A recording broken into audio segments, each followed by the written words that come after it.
बिस्मिल्लाहिर्रहमानिर्रहीम। अस्सलाम वालेकुम नाज़रीन मोहतरम, मैं उमर फारूक हूँ और आप मेरा फेसबुक और यूट्यूब चैनल उमर स्पीक्स देख रहे हैं। जनाब, वो काला नाग, वो सांप जिसको रोकने की पाकिस्तान तहरीक इंसाफ ने कोशिश की थी, वो आज इस्लामाबाद में निकल आया। इस्लामाबाद में इस वक्त शदीद अफरा तफरी और हलचल का समा है और कन्फर्म है, कोई शक नहीं, कोई शुबा नहीं कि आज आइनी तरमीम मंजूर हो जाएगी। वो तमाम सेनेटर्स पाकिस्तान तहरीक इंसाफ के JUIF के जो गायब थे, अगवा थे, वो सारे आ चुके हैं, चाहे वो MNAs क्यों ना हो, वो भी कौमी असम्बली में पहुंच चुके हैं। अब सवाल यह है कि इसके बाद क्या होने वाला है। इसके बाद जो तूफान उठेगा पाकिस्तान तहरीक इंसाफ की जानिब से या वकला की जानिब से या जो कुछ होगा, क्या हुकूमत उसका सामना कर पाएगी। अहम तरीन सवाल ये भी है कि अब होने क्या वाला है। ये आईनी तरमीम मंजूर होने दें तो अगले दिन कल सुबह से देख लीजिएगा पाकिस्तान तहरीक इंसाफ के साथ ये लोग करते क्या हैं, ये चीज़ें। उसके बाद ये शायद सब कुछ ना होता अगर पाकिस्तान तहरीक इंसाफ का अपने सेनेटर्स पर कंट्रोल होता, अगर इनके अपने लोग अपनी पार्टी से रब्ता ना ख़त्म करते। तो जनाब, वो लोग पहुंच चुके हैं सेनेट के अंदर। अंदाजा कर लें कि BNP अख्तर मैंगल इस वक्त हुकूमत का साथ नहीं दे रही, ना पाकिस्तान तहरीक इंसाफ खड़ी है, इसके बावजूद वो इस आईनी तरमीम को मंजूर करवा लेंगे। वजह इनके अपने लोग जो गद्दारी कर गए हैं। अगर ये गद्दारी ना करते तो जनाब आज ये मामला होना ही नहीं था।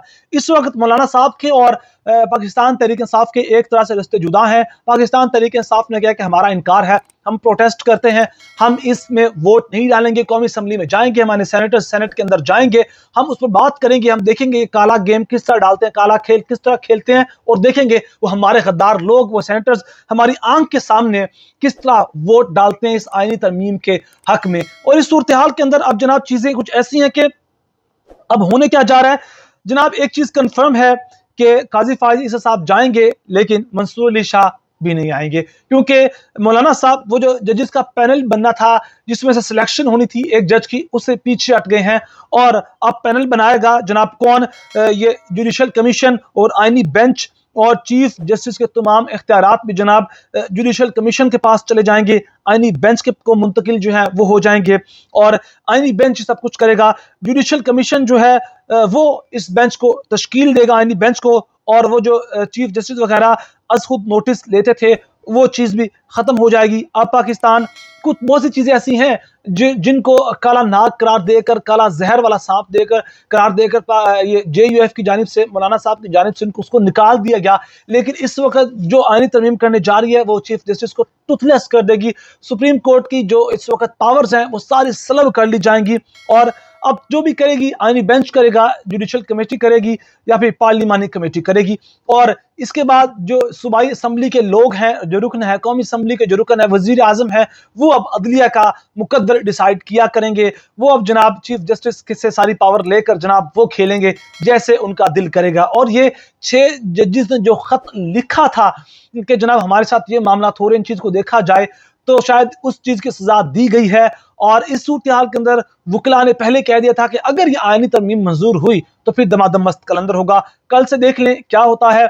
और इस सूरत हाल के अंदर जो चीज़ सामने आई है, वो जो आईनी तरमीम है वो सेनेट के अंदर पेश कर दी गई है। बैरिस्टर अली जफर ने कह दिया है कि आज मुझे कन्फर्म है कि ये चीज़ें हो जाएंगी मंजूर, आईनी तरमीम, क्योंकि नजर उनको भी आ रहा है कि उनके अपने लोग उनसे गद्दारी कर गए। और एक चीज कंफर्म रखें, अभी तक भी बहुत से लोग हैं जो अब तक जो खड़े हुए हैं, जिन्होंने कहा कि हम आप जितना हमारा नुकसान करना है कर ले, हम नहीं हटेंगे पाकिस्तान तहरीक इंसाफ की सपोर्ट से। अगर वो नहीं हटे तो जो लोग आज वोट डालेंगे सेनेटर्स, चाहे वो हों पाकिस्तान तहरीक इंसाफ के या नून या PML, चाहे जो कौमी असम्बली के अंदर जो पाकिस्तान तहरीक इंसाफ के लोग वोट डालेंगे, तो उनकी क्या कदर, क्या औकात रहेगी। इस सूरत हाल में अब ज़राए के मुताबिक हुकूमत और मौलाना साहब के दरमियान डेडलॉक खत्म हो गया है। मौलाना फजलुर रहमान ने जो पार्टी सेनेटर्स हैं उनको हिदायत जारी कर दी है कि JUI सेनेटर्स मसौदा को सपोर्ट करेंगे और जो है कौमी असम्बली में भी ये वोट करेंगे। सरबरा JUF ने कहा कि हमारा मसौदा जो पेश होगा, जिस पर हमसे मुशावरत हुई, इसकी हिमायत करेंगे, क्योंकि अब मौलाना साहब और पीपल्स पार्टी के दरमियान जो मसौदा डिसाइड हुआ था वही पेश किया गया है। मौलाना साहब कहते हैं हम देखेंगे, अगर हमारा ही मसौदा हुआ तो हम उस पर वोट डालेंगे।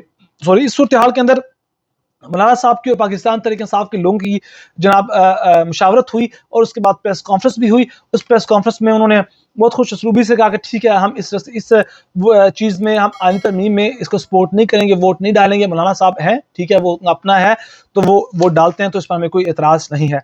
चेयरमैन PTI बैरिस्टर गौर कैमरा प्रेस कॉन्फ्रेंस करते हुए मौलाना फजल रहमान ने कहा कि आईनी तरमीम के हवाले से मजमूई तौर पर हमने इस काले सांप के दांत तोड़ दिए हैं। मौलाना ने कहा कि तहरीक इंसाफ का शुक्रगुजार हूँ। अगर तहरीक इंसाफ अपने अरकान पर तशद्दुद की वजह से वोटिंग में हिस्सा नहीं लेती तो मैं इनके साथ हूँ, इनका सपोर्टर हूँ, इनका हामी हूँ। और उन्होंने कहा कि हमने मिलकर एक मेहनत और कोशिश की है, लेकिन किसी पार्टी पर जबर नहीं कर सकते। वो पाकिस्तान तहरीक इंसाफ की बात कर रहे थे। ये इनका हक है, लेकिन अभी भी मुफाहमत का मौका है, क्योंकि अभी बिल पेश नहीं हुआ। मैंने कहा है कि आईनी तरमीम को जजेस या शख्सियात से मुंसलिक ना किया जाए। हमने कहा था कि सिर्फ सीनियरिटी ही नहीं, फिटनेस भी बड़ी चीज होती है। इससे पहले वज़ीर-ए-आज़म शहबाज शरीफ की जो ज़ेर सदारत वफाकी कैबिनेट का इजलास हुआ, वहाँ 26वीं आईनी तरमीम को पास करवा ली गई है। इस वक्त जनाब 26वीं आईनी तरमीम जो सेनेट में पेश की गई है, हुकूमती बेंचेस पर कितने अरकान मौजूद हैं? जनाब इजलास से खिताब में वफाकी वज़ीर कानून आज़म नज़ीर तारड़ ने कहा कि 26वीं आईनी तरमीम पेश करना चाहता हूँ। आईनी तरमीम जो है उसके बिल को ज़िमनी एजेंडा पर ज़ेर गौर लाया जाएगा। उन्होंने कहा कि चेयरमैन सेनेट से दरख्वास्त की है कि तरमीम को ज़िमनी एजेंडे के तौर पर ऐवान में पेश किया जाए। और इस सारे मामले के अंदर जनाब सेनेट इजलास के दौरान सेनेटर्स की बड़ी तादाद ऐवान में मौजूद है। पीटीआई के सेनेटर अली जफर भी ऐवान में मौजूद हैं। वज़ीर दाखिला मोहसिन नकवी जो सेनेटर हैं वो भी मौजूद हैं। पीटीआई के ओन इबास और ऐवान में दीगर लोग भी मौजूद हैं। सेनेट के इजलास के दौरान तकरीबन हुकूमती बेंचेस पर 47 जो अरकान हैं वो मौजूद हैं। बैरिस्टर गौहर ने क्या कहा? बैरिस्टर गौहर ने मीडिया से गुफ्तगू करते हुए कहा कि हम मौलाना के बेहद शुक्र हैं। हमारे चेयरमैन इमरान अहमद खान नियाजी आज भी हैं और कल भी रहेंगे। उन्होंने जो कहा है हम उनके फैसले पर मनोअन उस फैसले को तस्लीम करते हैं और इमरान खान की रजामंदी से ही सब चीज़ें इस वक्त चल रही हैं।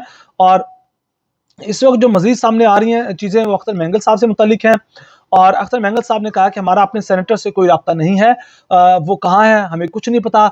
हमें अपने सेनेटर्स को ढूंढने आए हैं और हमने दोनों सेनेटर्स के लॉजिस देखे हैं, लेकिन हमारे सेनेटर्स वहाँ मौजूद नहीं हैं। सरबरा बीएनपी मेंगल का कहना था कि दोनों सेनेटर्स जाती उमरा बिलावल हाउस या आप पारा में हो सकते हैं, लेकिन इस वक्त बनी गाला में तो बिल्कुल नहीं होंगे। उन्होंने कहा कि अब ये जो चीज़ें चल रही हैं मैं इस चीज़ से बायकॉट करता हूँ।